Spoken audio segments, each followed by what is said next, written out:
Dear friends, welcome to Kannada channel. Few days back Chennai climate செம்ம சூப்பராக பெங்களூர் மாதிரி இருந்துச்சு. நான் என் ஃபேமிலி வித் வித்யா கூட மெரினா பீச்சில் சில் அவுட் பண்ணிவிட்டு அங்கேருந்து கிளம்பும் சமயம் வித்யா டின்னருக்கு தட்டு இட்லி சாப்பிட போகலாம் அப்படின்ட்டு சொல்லி அங்கேருந்து கிளம்பி கடைசியில் டி நகர் ஜிஎன் செட்டு ரோட்டில் உள்ள இந்த கடைக்கு வந்தாச்சுங்க. அப்புறம் தான் தெரியுது தட்டில் வச்சு தர்ற தட்டு இட்லியே தட்டு ஷேப்பில் இருக்குண்டு. நாங்கள் எல்லாமே ஆளுக்கு ஒன்று ஒன்று தான் சாப்பிட முடிச்சு. இட்லியும் சைஸு கொஞ்சம் பெருசாக இருந்துச்சு. சாப்பிட்டு முடிச்சுட்டு விலையை கேட்டால் ப்ளைன் இட்லி 20 ரூபாயாம், பொடி இட்லி 40 ரூபா அப்படின்னாங்க.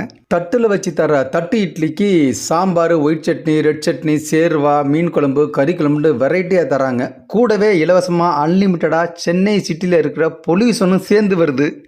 இங்கே சிக்கன், மட்டன், ஃபிஷ்ஷுன்னு சொல்லிட்டு நிறைய வெரைட்டி இருக்குது. இது கையேந்தி போனா இருந்தாலும் க்ரௌடும் நிறையா இருக்குது, டேஸ்ட்டும் சூப்பராக இருக்குது. இந்த ஸ்பாட்டில் என் குட்டி பாப்பாவுக்கு வித்யா ஃபுட்டு விட்டது ரொம்ப டச்சிங்காக இருந்துச்சு. உங்களுக்கு சான்ஸ் கிடச்சிச்சின்னா நீங்கள் தட்டு இட்லியை ட்ரை பண்ணிவிட்டு கமெண்ட் செக்ஷனில் சொல்லுங்கள்.